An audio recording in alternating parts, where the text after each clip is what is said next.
আসসালামু আলাইকুম ওয়া রাহমাতুল্লাহি ওয়া বারাকাতুহু। আমি একটি আমাদের জাহিদ উপস্থিত, সে একটি জটিল প্রশ্ন তুলেছে যে বেহেশতের সমস্ত নিয়ামত যেমন হুর, বিশেষ করে হুর, এগুলো পুরুষরা ভোগ করবে, কিন্তু নারীরা পাবে কি? নারীরা কি হুর পাবে? তো ইদানিং অনেক আলেম স্কলার তারাও নাকি এটা নিয়ে আলোচনা করতেছে। তারা আমাকে দেখাইলো, তো সেখানে সে ফয়সালা করেছে যে একটা পুরুষ একাধিক নারীকে সঙ্গ দেওয়ার উপযুক্ত, কিন্তু একটা নারী তো একাধিক পুরুষের সঙ্গ দিতে পারবে না। বা কি বুঝাইতে চেয়েছে তাদের আলোচনায় স্পষ্ট না, এভাবে বলেছে। তো আমার মনে এমন বুঝাইছে হয়তো একটা পুরুষের সাথে সঙ্গ করার একটা নারী যদি গর্ভবতী হয়ে ওঠে, ওই সময় সে একাধিক পুরুষের সঙ্গ দিতে পারবে না। কিন্তু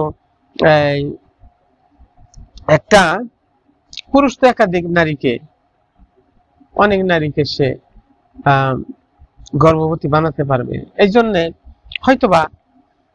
জন্য পুরুষের জন্য এতগুলো হুর, এরকম একটা ব্যাপার এসেছে। যাই হোক, বিভিন্ন লোকের বিভিন্ন কনসেপশন থাকবে, এগুলো নিয়ে আমাদের কোনো মতবিরোধ নেই, কিন্তু আমরা যেটাকে বুঝতে পারি সেভাবে কথা বলি।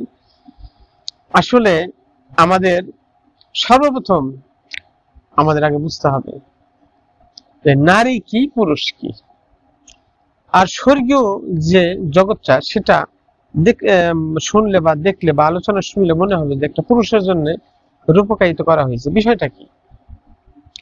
এই বিষয় বুঝতে হলে আমাদের আগে নারী কে, পুরুষ কে, এটা বুঝতে হবে। ধরো একই পুরুষ একই নারী, স্বামী স্ত্রী দুইজনে সমান পর্যায়ের ইবাদত করেছে, তাদের কর্ম ভালো মন্দ ওজনের মাধ্যমে তারা দুইজনই জান্নাতি হইল।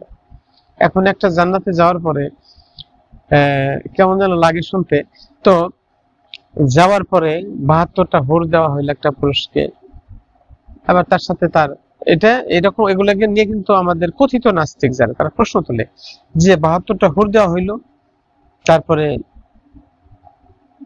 তাদেরকে তার নিজের স্ত্রীটাকেও অতিরিক্ত হিসেবে দেওয়া হইলো। আচ্ছা, ৭২টা হুর যে পাইলো, তার এই জগতের স্ত্রী, একটা স্ত্রী সে কতটুকু সুনজরে রাখবে, তার সাথে সম্পর্কটা কি থাকবে? আর একটা স্ত্রীর সামনে স্বামী যদি এরকম একাধিক হুর নিয়ে আনন্দ ফুর্তি করে, তাহলে সেখানে স্ত্রী বা কি মনে করবে? এরকম একটা প্রশ্ন কিন্তু মনের অজান্তেই হয়তো অনেকের প্রশ্ন দাঁড় হয়ে যায়। এগুলো নিয়ে অনেক বাকবিতণ্ডা দেখি, তো আমি বাকবিতণ্ডার ভিতরে যাইতে চাই না। অর্থাৎ আমি শুধু বলতে চাই যে আল্লাহ যখন এই নুরি জগতে, আমাদের সৃষ্টি জগতে আসবে এমন ব্যক্তি, তাদেরকে হয়তো কেউ বলছে রুহানি জগৎ, আলমে আরওয়াহ, মূলে এখানে আরওয়াহ জগৎটা বুঝতে হবে। এটা একটা ডেঞ্জারাস পয়েন্ট, গুরুত্বপূর্ণ পয়েন্ট। কেননা আরওয়াহ কাকে বলা হয়? রুহ শব্দের বহু বচন, মানে রুহের জগৎ, রুহ সমূহের জগৎ। তাহলে রুহটা প্রকাশ পাইল কখন?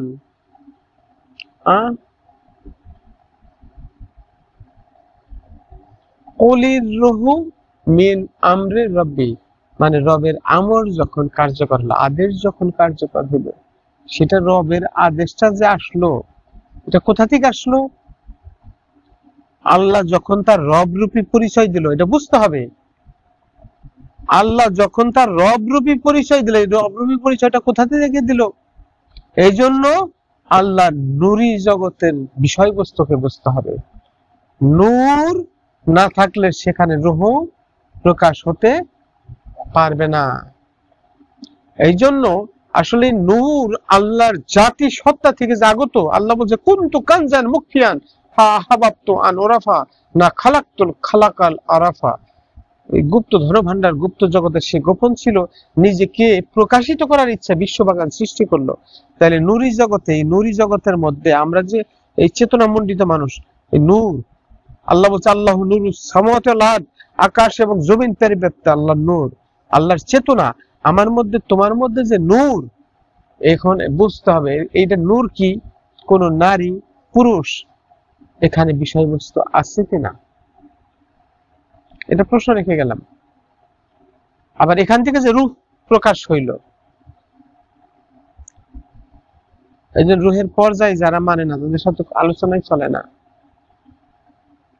সেটা নারী জগৎ কোথা থেকে হলো, পুরুষ জগৎ কোথা থেকে হলো, প্রকৃতপক্ষে পুরুষ কাকে বলে, নারী কাকে বলে। তাহলে অর্থাৎ আমি সুফিবাদের ধারায় সংক্ষিপ্ত আলোচনা করতে গেলে কেন যেন আমি চাই সংক্ষেপে বলবো, বড় বড় আলোচনা হয়ে যায়। তোমরা জিজ্ঞেস করো, হয়তো অনেকে দেখতে চায় না। যা হোক, তাহলে এই আল্লাহ বলেছে আমি জোড়ায় জোড়ায় সৃষ্টি করেছি।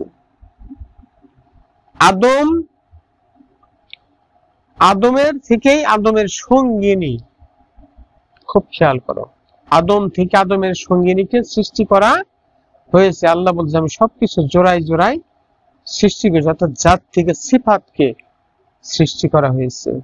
এখানে মারাত্মক একটা ব্যাপার রয়ে গেছে। আদম হলো, এই জন্য জাতে হক, সিফাতে হক, ওজুদে হক, এই তিনের তত্ত্ব না বুঝলে আদম হওয়া গন্ধমের তত্ত্ব সে বুঝবে না।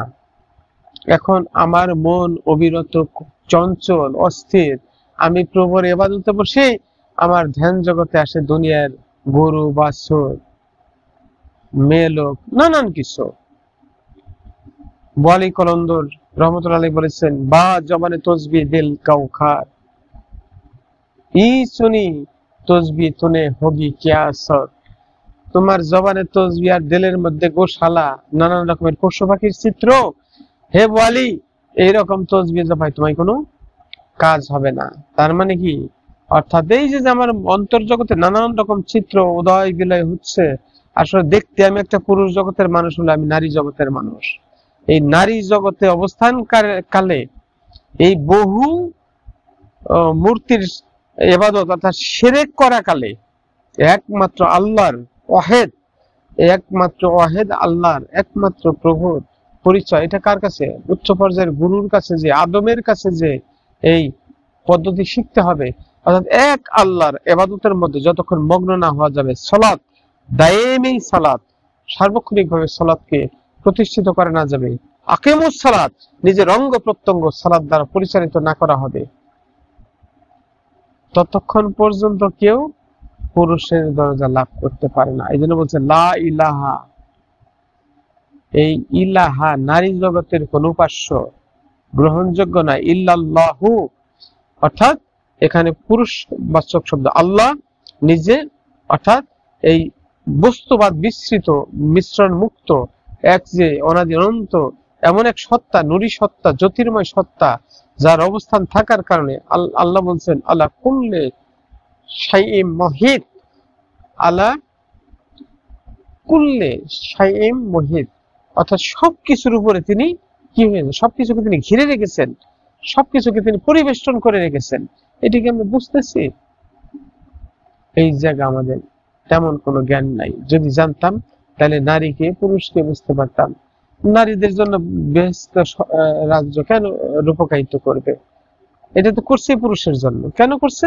অর্থাৎ যারা পুরুষত্ব অর্জন করবে। এখন আমার এই কথা শুনে অনেক মানুষ হাসাহাসি করতে পারে যে তাহলে নারীরাও কি পুরুষত্ব অর্জন করতে পারে? এই কথাটা অত্যন্ত ডেঞ্জারাস এবং সেনসিটিভ। কারণ আমাদের অনেক কথার আয়াত বা হাদিসের অর্থ ব্যাখ্যা না বোঝার কারণে অনেকে এটা মনে করবে অন্যরকম। বিষয়টা নয়। কারণ এই কথাগুলো যেন আমরা আলোচনায় আনি না, কারণ হচ্ছে আমরা বস্তুবাদী মানুষ, যার মন অবিরাম নানান চিত্র, নানান অস্থিরতা, বস্তুবাদী, বাড়ি আছে আরো বাড়ি দরকার, টাকা আছে আরো দরকার। এটাই তো একটা নারী জগতের অবস্থান, সৃষ্টি, মনের মধ্যে কুকল্পনা সৃষ্টি করা। কিন্তু যে একমাত্র প্রভুর সালাতের মধ্য দিয়ে একমাত্র এক প্রভু ছাড়া অন্য কাউরে ছিল না, ইল্লাল্লাহু, আল্লাহ ব্যতীত অন্য কারো উপাসনা করে না, এবং ওই ব্যক্তি কালেমা প্রতিষ্ঠিত করেছে পরের 12 অক্ষর দিয়ে। যেমন লা ইলাহা ইল্লাল্লাহ 12 অক্ষর, পরের 12 অক্ষর কোনটা? মুহাম্মাদুর রাসূল আল্লাহ। অর্থাৎ এই যে মুহাম্মদ রাসূল আল্লাহ, মুহাম্মদ হলো একটা সৃষ্টির আকৃতি, রাসূল হলো এর মধ্যে রেসালাতি শক্তিপ্রাপ্ত মহাপুরুষ, পুরুষ, রসুল মানেই পুরুষ, প্রেরিত প্রতিষ্ঠিত একটা পুরুষ। এই পুরুষের মধ্য দিয়ে আল্লাহর পরিচয় লাভ করার ব্যবস্থা। এটা কালিমা, কালিমার সাথে পাঠ করা নেই, কোনদিন একদিন কালিমা নিয়ে কথা বলবো। যাই হোক, আমি শুধু বলতে চাচ্ছি এই জন্য স্বর্গীয় পরিবেশটা পুরুষের জন্যই রূপকায়িত করা হয়েছে। আর আমরা হুর ভোগের যেরকম চিন্তা ভাবনা করতেছি, যৌন ভোগের যে চিন্তা চেতনা করতেছি, ঠিক আছে, সেখানে বাচ্চা কাচ্চা হবে কিনা, বা আমরা পবিত্র হব কিনা, নাপাক হব কিনা, বা সেটা কিভাবে পরিশোধ বলা হয়, এটা ওটা খাবে মানুষ, ঠিক করে দিবে, বের হয়ে যাবে। যাই হোক, এগুলোর অনেক ব্যাখ্যা আছে, সেদিকে যাচ্ছে না, আমি ওদিকে জটিল করতে চাচ্ছি না। তো বিষয়টা হয়েছে, কথা সবগুলোই সঠিক, এর যে ব্যাখ্যাটা আধ্যাত্মিক। এই মোবাইলের জগতে কারেন্ট চলে গেল, তো মোবাইলের জগতে ব্যাখ্যাগুলা বর্ণনা সাপেক্ষ নয়। ধন্যবাদ সবাইকে।